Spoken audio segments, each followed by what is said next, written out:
So it's starting to get really cold outside. I mean, I guess it's not really cold outside, but it is getting under freezing, and I do have water in both of these cars. That car specifically just so it would run way cooler.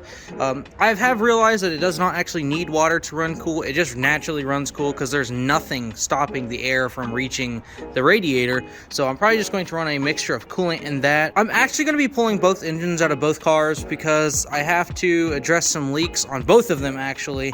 The rear main is starting to hate life in this one, and I want to get to it before it becomes an actual massive issue. And that one, there is some slight leaks in some places that I just must have missed whenever I threw it together in like a day back whenever I was getting it ready for David. This one, we're going to be working on this car today. I have a list of things I want to get done with this car. In fact, I even have a list right here that's not actually a list, it's just it's not a list. One of the things is to get the engine bay redone, so not like the bay itself, but the piping and everything. I want to change the scheme, I want to do color, I want to change the bay's look. I want to get the battery relocated. I hate this hood because of that. If the battery wasn't there, it wouldn't be so bad. The hood just sucks in general anyways. I really don't like it. Just the fitment is horrible. I mean, it's carbon, but like regardless, the fitment's horrible, and the holes in the hood are that just sucks. That's stupid. I also want to modify the exhaust. So I want to do a straight pipe. So we got a 2-bolt flange up there, and I think that we might be able to just take it off there, and I can just get another 2-bolt flange and just do a straight pipe. I really miss the raw sound of the JZ, and this thing is really quiet, relatively speaking. Now, obviously, I'm not going to that extent, and I really kind of want to switch this car up. I know this is probably not going to be like the best idea. I'm sure a lot of people like this car for that, but I do have this manifold right here, and I just kind of want to put it on and go back to a standard style just to see how much more power it can make and how much quicker it can make it. I want to put that one on there and then try to put that turbo on it. I'll just have this massive freaking turbo on top, but I just want to see if the manifold is the reason for the increased spool time or not. Exhaust moves really quick, so there's not really that much more here to fill up. I mean, that manifold over there is actually, there's more to it than the top part of this, and then you just got a little bit extra to fill up here, which is like maybe 18 inches. It's not that much. If that is the reason for the increased spool time, which is not that big of a deal because I've got a dog box in the car, but with this I need to get the transmission off, and I wanted to show you guys the coolest thing about the T56, and that is the fact that you can just take the transmission off of the bell housing. So it's 4 bolts on the back side of the bell housing, and you can remove the transmission off of there, and then the clutch and everything is left in the bell housing, and the bell housing stays on the engine. So that's really cool, and it makes it so much easier to put engines in and take them out. I did not do that when I put the T56 on the engine the first time, and it really sucks because when you're trying to move that heavy of an item back into the car, you gotta worry about the radiator support, and then you always slam the transmission against the firewall, scratch stuff up if you've like just had it freshly repainted, and I don't want to do that anymore. It's just a lot easier just to have the engine come in and just drop it right down. I've got different color piping and stuff. I got the purple HKS stuff. I really don't want to change that. It's not that big of a deal to me, but like the rest of it, like the valve covers and stuff, I just want to make it more my taste, I guess you could say.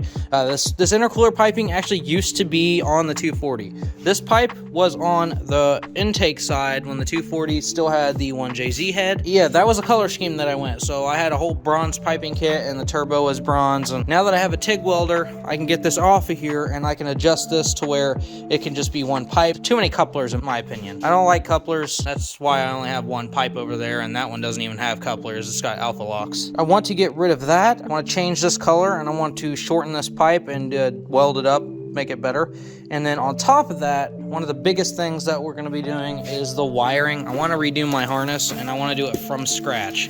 So from scratch, I literally mean I have 800 feet of wire here, and I got new connectors for my ECU master, and I have brand new OEM connectors for the engine. So I've got everything to do a brand new harness, and I will be doing a I'll probably, honestly, there's so many people that like to watch the wiring stuff, and I've already made a couple of videos on it, but you know what, for all the new viewers and everything, I guess I'll just go over it again. It's very, very simple process. I'll make a whole separate video on that. So I'm gonna get this harness out, and then I can use it as a guideline for measurements, so I don't have to sit out here in the cold and do it. I can just do it at my table. I know a lot of you guys are following me for like the live action stuff, and I apologize if my other stuff that I've just been recently doing is not very entertaining. Just want to be able to get stuff out whenever I'm not able to be out here, and like lately I just haven't had the motivation to be out here, but it is really fun to still do the videos that I've been doing.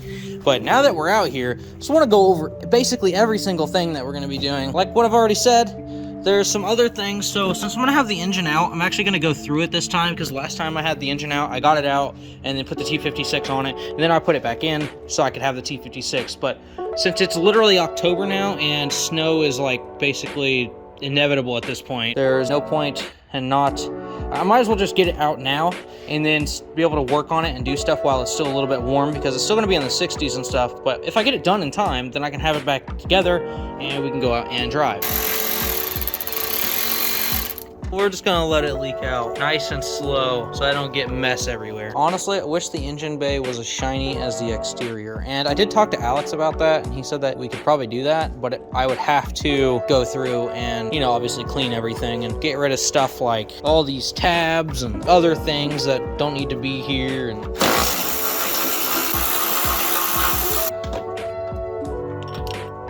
don't you be losing yourself. I don't want to deal with your stuff.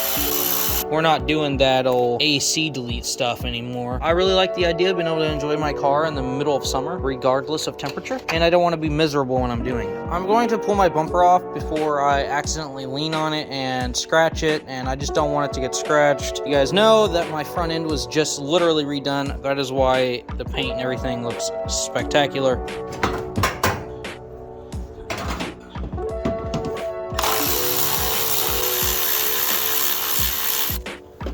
Alright, now we just take this guy and shove it up here so that way it don't leak anymore. Perfect. And now it's time to drain the 240. This just drains in a straight line, so.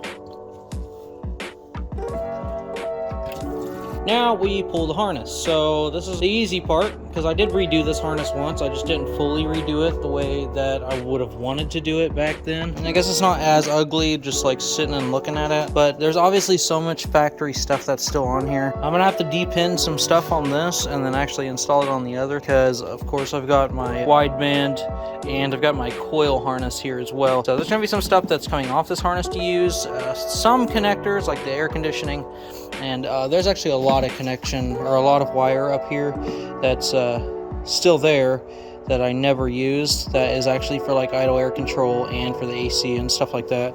So that's why there'd be like open-end cutted wire, or open-end cut wires in places.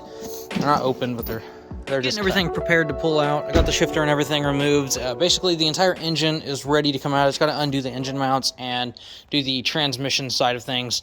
But I don't want to go super in depth with all the stuff in one video. Kind of want to do this in like kind of a series type of deal so people can follow along a lot easier. I don't want to, make a 30-minute video, someone watches 5 minutes of it, and then they have no idea what's going on. I'm going to go ahead and end this video here. So first half of this, obviously, we're just going to continue on doing these in sections, kind of like what I did with the white MK3 Supra when I did the engine setup on that. So the wiring and everything will be part of the series, but we're going to be doing this in sections instead of trying to do it all in one freaking video like I normally try to do. So when I get it out, I'm going to get the engine on the stand, and I'm going to just meticulously clean, go over everything, and try to make small changes and bigger changes to certain things and aspects of the engine that I am not really a big fan of. So we're gonna probably remove a lot of stuff, clean a lot of stuff, paint some stuff, change some stuff, and probably like move and reorient some things as well. So if this is your kind of video, guys, make sure you guys subscribe. But that's gonna be it, and I'll catch you guys later.